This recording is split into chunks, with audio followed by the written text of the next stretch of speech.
She still laughs at your jokes, she still texts back, she still says, "I'm fine." But something shifted, and you felt it, before you could name it. That quiet feeling in your chest, that something is off, isn't paranoia, it's your nervous system, reading signals your conscious mind hasn't processed yet.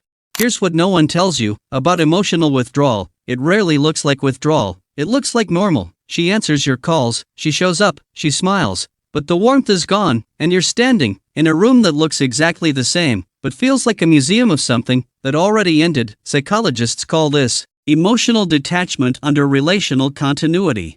In plain terms, she has already left, in every way that matters, while her body is still present. This isn't cruelty, necessarily. It's a psychological defense mechanism called emotional distancing, a protective process the brain initiates before a person is ready to make a physical break.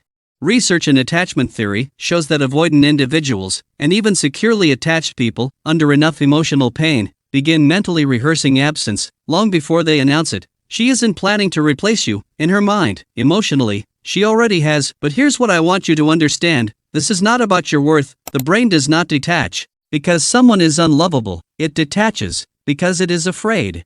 Afraid of conflict, afraid of hurting you, afraid of its own needs. What you are sensing is not rejection of you, it is the evidence of someone who has not yet learned how to stay present inside their own discomfort. You are not broken, you are perceptive, and that perception, as painful as it is a form of emotional intelligence most people never develop.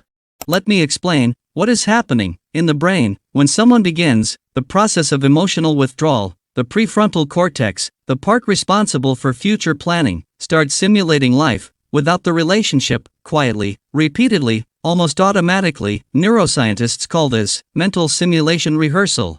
The more it runs the simulation, the more the emotional brain, the limbic system, starts rewarding the imagined distance instead of the imagined closeness. Think of it like this: her nervous system is slowly recalibrating its compass. What once felt like home, the thought of you, is quietly being replaced by the felt sense of relief in imagining something new. This is not conscious betrayal. It is the brain doing what brains do when a person feels they have no other way out. So what do you do with this knowledge? 1. Stop performing. When you sense distance, the instinct is to pursue harder, to be funnier, more attentive, more available. But psychology tells us that anxious pursuit accelerates avoidant withdrawal.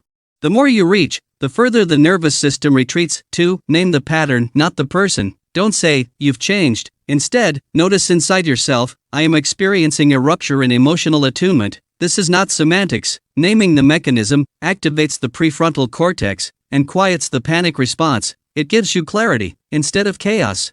3. Regulate before you respond. Your body is in threat mode, cortisol is spiking, your nervous system wants resolution now. But decisions made in dysregulation always cost more than the problem they solve. Breathe while you walk. Wait. 4. Ask the question that matters. Not, "Does she still love me?" but, "Am I willing to stay present in a connection that is slowly becoming one-sided?"